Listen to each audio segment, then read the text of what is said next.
Selamat pagi anak-anak. Pagi Pak. Alhamdulillah pagi ini kita masih bisa diberikan pelajaran kesehatan sehingga kita masih bisa bertatap muka walaupun setengahnya ada yang online. Oke, untuk ketua kelas dicek siapa yang nggak hadir. Coba Bapak absen dulu ya. Hadir semua? Hadir semua Pak. Oke, baik, terima kasih untuk ketua kelas.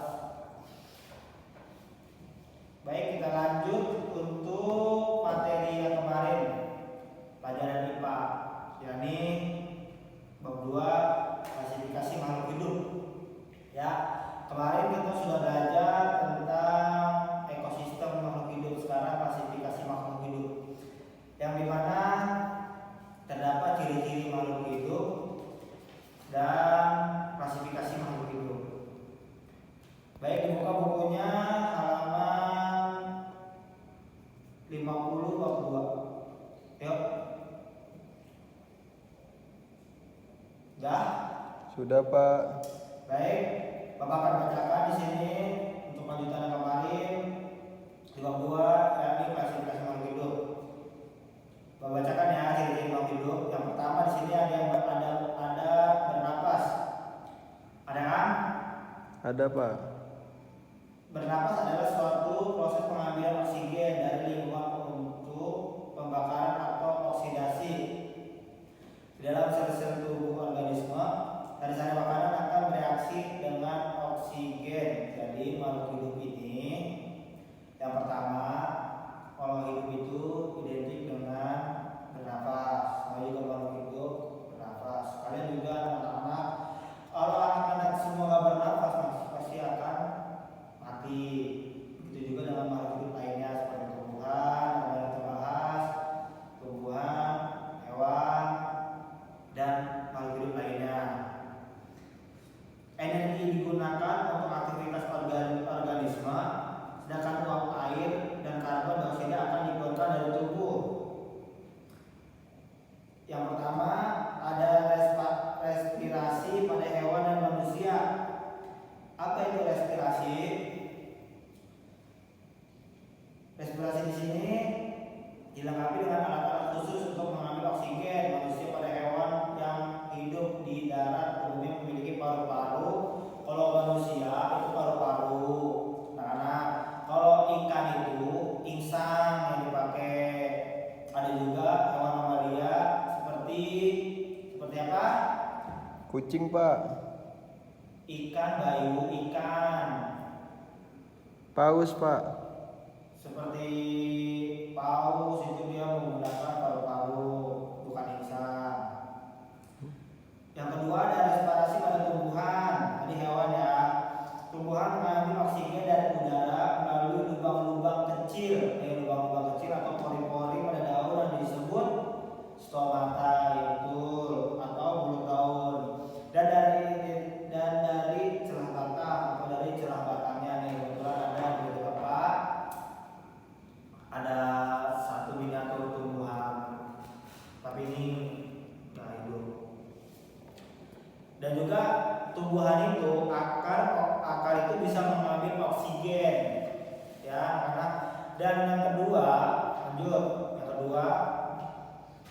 Yang kedua, makhluk hidup itu identik dengan bergerak. Ciri-ciri makhluk hidup itu bergerak. Gerak pada hewan dan manusia pada umumnya menggerakkan seluruh bagian tubuhnya. Gerakan itu disebabkan oleh otot, ya. Jadi ada otot, tenaga. Gerak pada hewan manusia memungkinkan mereka berpindah tempat. Pergerakan dilakukan dengan alat-alat khusus seperti kaki buat manusia, hewan berkaki, dan sirip buat ikan yang beringsang, atau sayap seperti unggas, seperti burung. Burung itu unggas ya, sejenis unggas, dia menggunakan sayap. Gerak pada manusia dan hewan disebut gerak aktif. Berarti makhluk hidup itu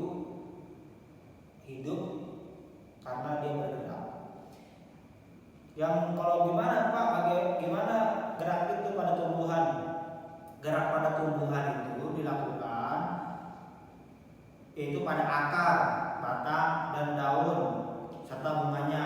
Bagian tersebut bergerak ketika tumbuhan tumbuh atau menanggapi rangsang. Gerak pada tumbuhan tersebut namanya gerak pasif. Dia nggak terlalu kayak manusia, hewan, unggas, gitu kan, ikan. Tuh dia nggak pohon itu, tumbuhan itu bergeraknya tidak seperti hewan dan manusia pada umumnya, karena dia maka disebut geraknya gerak pasif. Yang ketiga di sini ada peka terhadap rangsang. Artinya dapat menerima dan menanggapi rangsangan erat pada hubungan gerak mengeluarkan cairan tubuh organisme. Ada rangsangan yang berasal dari dalam tubuh dan ada pula yang berasal dari luar tubuh. Iritabilitas pada hewan dan manusia.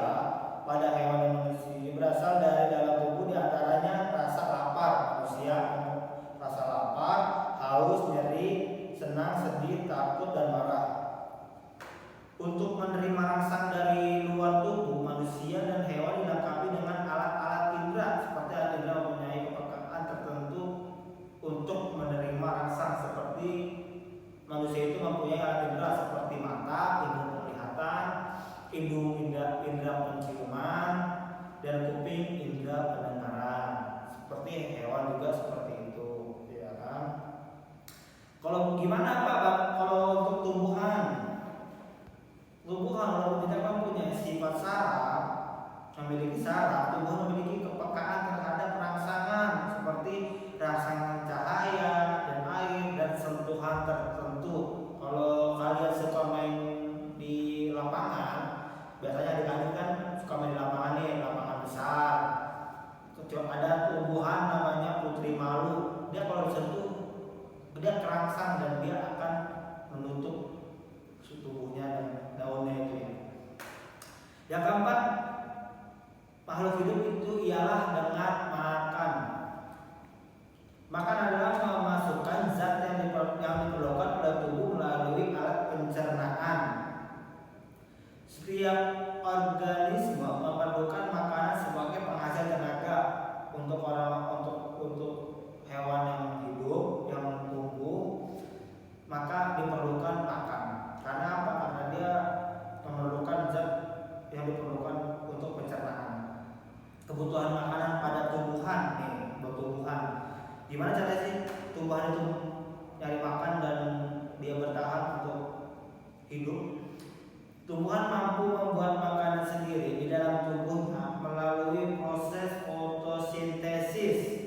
Selain itu, tumbuhan juga memerlukan mineral yang digunakan untuk mempercepat tumbuhannya serta membentukkan bunga dan buah. Jadi tumbuhan itu harus beda sama manusia. Manusia kan makan harus yang sehat, gitu kan. Kalau tumbuhan itu seperti udara, terus air, oksigen, cahaya matahari agar tumbuhan itu tumbuh. Kalau untuk manusia dan hewan, kayak kamu nih tadi sarapan kan? Sarapan biar sekolah, masuk kelas itu mempunyai tenaga. Untuk memenuhi kebutuhan makanan manusia dan hewan memakan tumbuhan dan hewan lain untuk protein seperti daging, telur, sayur-sayuran. Kan sayuran itu banyak vitamin. Yang terakhir nih, tumbuh dan berkembang biak. Tumbuh adalah proses bertambahan volume makhluk hidup karena jumlah dan ukuran bisa bertambah. Berkembang adalah proses pertumbuhan menuju dewasa ditandai mulai fungsinya organ reproduksi. Dan yang berkembang biak yaitu makhluk hidup dapat terjadi dengan cara vegetatif atau generatif. Ada yang kawin dan ada yang tidak kawin, seperti tumbuhan. Ada tuh yang sendiri tapi dia bisa berbuah, membuahi. Tumbuh buat manusia. Kita itu kemarin kita penjelasan kita yakni dari bayi